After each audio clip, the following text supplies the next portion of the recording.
ورلم نبی علیہ السلام فرمای نو د جهنم په دروازه چې مې وکتل نو ډېرې پې زنانه روانې وې. بس د جهنم په دروازه مې ډېرې زنانه لیدلې وې. د جنت په دروازه غریبانان ډېر روان او د جهنم په دروازه زنانه ډېرې داخلېدلې چې ومې کتل. د زنانو ډېر کثرت د زنانو ډېر کثرت و چې جهنم ته داخلېدې. صحابه تپوس کړي د الله حبیبه دا ولې دا زنانه ولې ډېرې تللې؟ وی دی د خاوندانو ناشکری کوي دی ز جهنم ته ډېرې ورسولې. دا د زنانا د خاوندانو ناشکری کوي. بس خاوندان ورله د امو د کمانه راوړي حرام او حلال ته نه ګوري او بیبي لی راوړي او که یوه خبره په طبیعت چپه ولګېدل هغه هر څه به دي تلي او راغلي. ښه نبی علیه السلام ډېره موده مخکې ویلي قربان سړی وایي د نبی کریم صلی الله علیه وسلم خبرې مې د سرو زرو په نقش ولیکل. وی او خاوند به د ښځې ډېر خیال ساتي خو که معمولي خبره د ښځې په طبیعت چپه ولګېدله نو یې ښځه به ورته وایي چې ما رأیت منک خیرا قطو ما خو چرته ستانه د خوشحالي ونه لیدله مړه د خیر کار ما خو چې واده شوی منو ستا په کور کې مې خوشحالي ونه لیدل. نو دا هره ورځ چې دا په ټیم چای روټۍ او جامه او پیزار راوړي دا څوک راوړي؟ نو خیر دی که یو ورځ په طبیعت چپه خبره راله ده خیر دی که هغه په ټیم باندې کار ونه کړو دا خو څه خبره نه ده. دا هره ورځ چې ورته تلیږې دا راوړه دا راوړه دا راوړه دا راوړه دا راوړه او هغه یې په ټیم راوړي نو خیر دی که یو څیز تیر شو انسان نه دی. یو کلی کې خلکو ګیدړ رانیولې او ګیدړ دا مو وجن سړی پې راغی وی ولې وجنی ویلې وراني ډېر کوي که نه نقصان کوي چرګان تښتوي. هغه ورته ما سره یو دم دی هغه زه په دې ګیدړ وامه او چې په دم یې دله ورک کم نو ښه به نه وي. دا خو ډېره ښه خبره ده. ګیدړ یې د غوږ نه ونیو ګیدړ ته وایي پیاز راوړه ټماټر راوړه مالګه راوړه اوړه راوړه ټول قیسې ورته وشاړه چې ګیدړ یې پرېښود که نه خو یې غوږ نه نیولی او جو ګیدړ منډې کړې دی به بیا په دې کلي نه راځي. ښه ښه ورته دا څنګه دم دی وی دې دم زه د کلي نه راورک کړی یم کور به راته وی چې پیاز راوړه ټماټر راوړه غوړي راوړه هره ورځ به راته دا دم و چې وی دې دم زه د کلي نه راورک کړم نو دا د کلي نه د ورکولو دم دی. ما وی راشه به دې ګیدړ ووایه چې دا ګیدړ د دې کلي نه ورک شي که نه نو چې ته هره ورځ خاوند ته وایې خاوند په ټیم هر څه راوړي خیر دی که یو ورځ هغه په ټیم سره نه وړو. د دواړو جهادو سردار فرمایي که سجده د یو تن بل تن ته روا وې لامرت المرأة ان تسجد لزوجها ما به ښځې ته حکم کړی چې ته خاوند ته سجده لګوه که دا سجده روا وې نو ما به ړومبې ښځې ته ویلو چې ته خاوند ته سجده لګوه خاوند ته سجده لګوه خو که دا سجده غیر الله ته روا وې نو ما به ښځې ته حکم کړی چې ته خاوند ته سجده لګوه. نبی علیه السلام فرمایي ما ډېرې چې په جهنم کې ولیدلې نو ښځې مې ولیدلې ډېرې جهنم ته ښځې داخلېدلې. زنانو په دې حدیث سوچ وکئ ولې موږ ډېرې جهنم ته داخلېدلو. د خدای نه ځان نه د جهنم نه پناه غواړئ نیک اعمال شروع کړئ.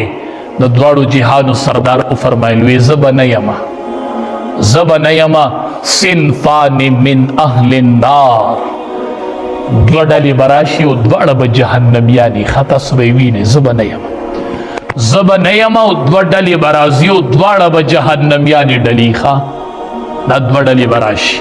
یوه ډله به راشي د هغې سره به کوړي که اذناب البقر د غواګانو د لکو په شان کوړي به یې ورسره او خلک په پې بې ګناه ډبوي. سړي ته به ګناه معلومه نه دی به وله پوستکې ایستلی چې ګناه معلومیږي نو سرمنې ته ایستلي.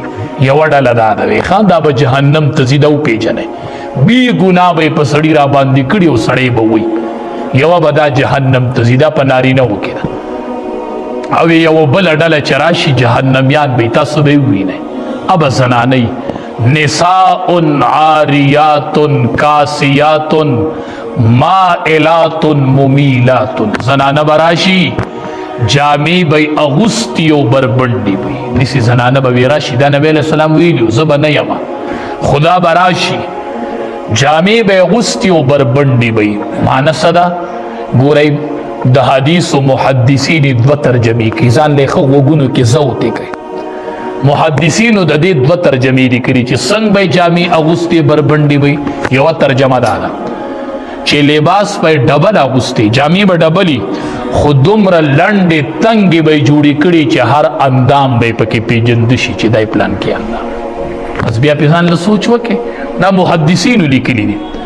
دویمه ترجمه یې د دې دا لیکلې ده چې جامې به یې لنډې تنګې نه وي، کولو به وي، خو دومره نری به وي چې اندامونه به یې پکې لیده شي. یا به نری یې ډېرې یا به لنډې تنګې.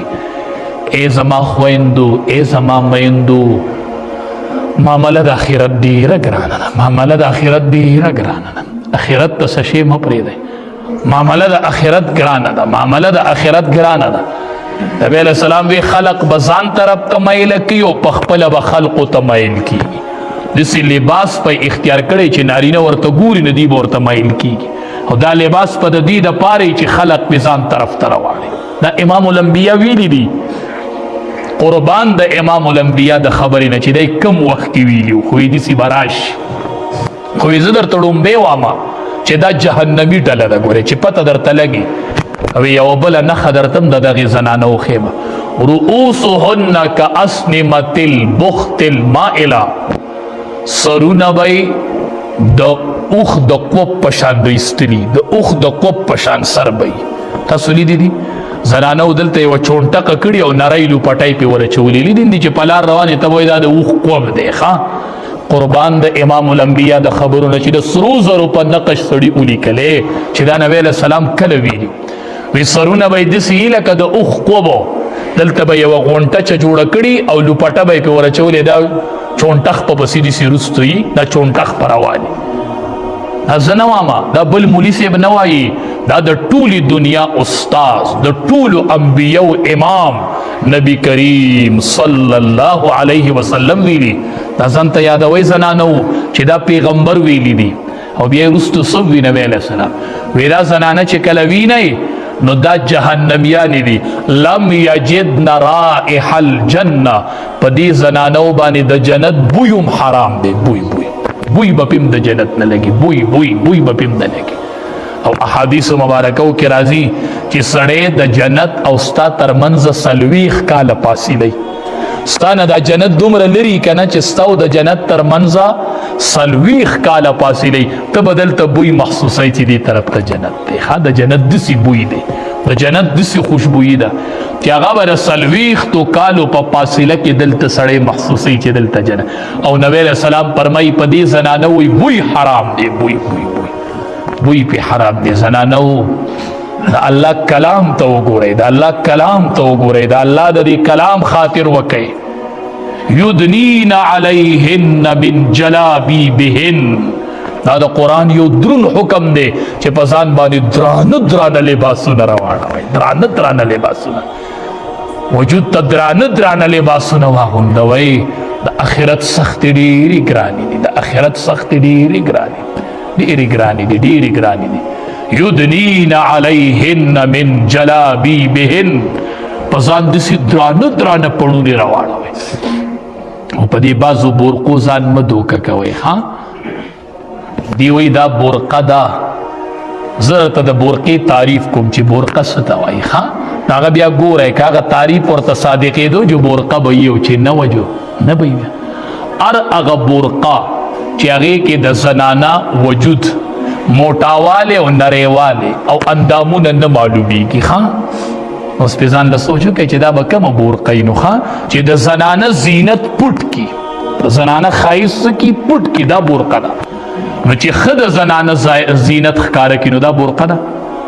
چې د زنانه ډول ښه سیوا کي دا برقه نه ده. دا برقه د څه دپاره چې د زنانه زینت او حسن پټ کي، پټ.